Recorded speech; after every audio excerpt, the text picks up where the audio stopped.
आज हम नवाब मीर कासिम के बारे में देखेंगे।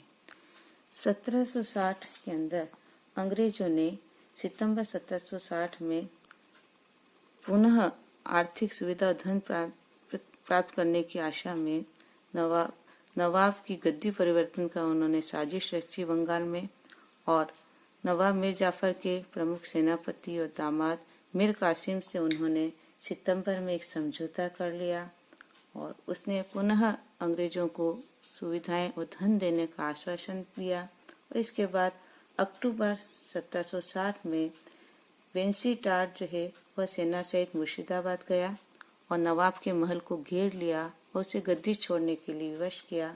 विवश होकर नवाब ने जीवन निर्वाह की पर्याप्त राशि प्राप्त होने तथा जीवन की सुरक्षा का आश्वासन प्राप्त कर वह गद्दी छोड़कर कलकत्ता चला गया और मीर कासिम को बंगाल का नवाब बना दिया गया। नवाब बनने पर मीर कासिम को कई प्रमुख समस्याओं का सामना करना पड़ा, जिसमें प्रमुख थी बंगाल में प्रशासनिक अव्यवस्था एवं अराजकता। जमींदारों द्वारा शाही खजाने में भूमि कर जमा करवाना बंद कर दिया गया। मीर जाफर के शासनकाल में और से पूर्व जो अव्यवस्था हो रही थी बंगाल में, जिसका लाभ उठाकर जमींदार अवज्ञाकारी हो रहे थे और उन्होंने भूमि कर शाही खजाने में जमा कराना बंद कर दिया, जिससे शाही राजकोष रिक्त हो गया था।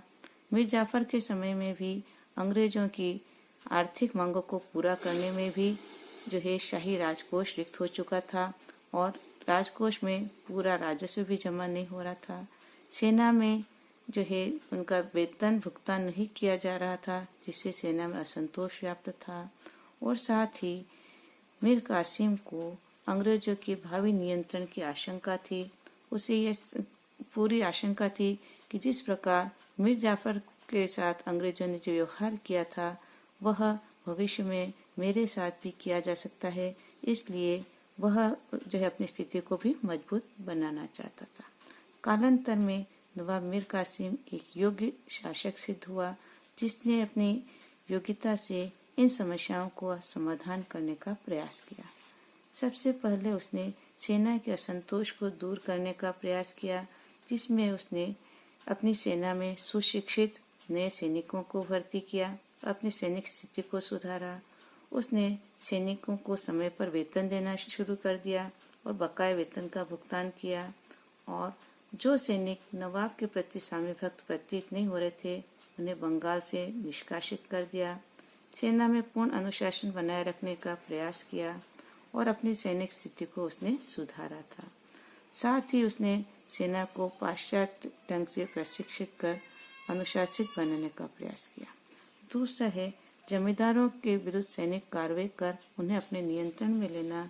इस क्रम में उसने बंगाल के अंदर जो अवज्ञाकारी शक्तिशाली जमींदार थे उनके विरुद्ध उसने सैनिक कार्रवाई की, उनका दमन किया और उसने वीरभूमि, भोजपुर, शाहाबाद और बेतिया के जो जमींदार थे उनके विरुद्ध सैनिक कार्रवाई की और उनका दमन किया।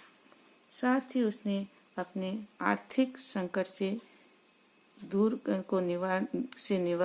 आर्थिक संकट को निवारण करने का भी प्रयास किया था।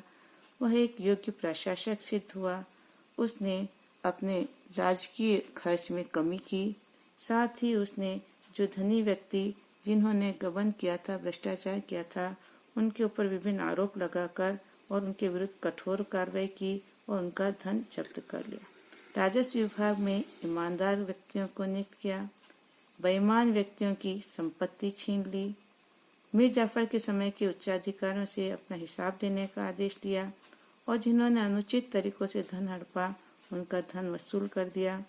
और साथ ही उसने धनी व्यक्तियों पर अनेक दोषारोपण कर उनकी संपत्ति छीन ली और इस प्रकार उसने अपने खजाने को पूर्ण रूप से परिपूरित किया और अंग्रेजों की जो बकाया राशि थी उस बकाया राशि को भी उसने भुगतान करने का प्रयास किया।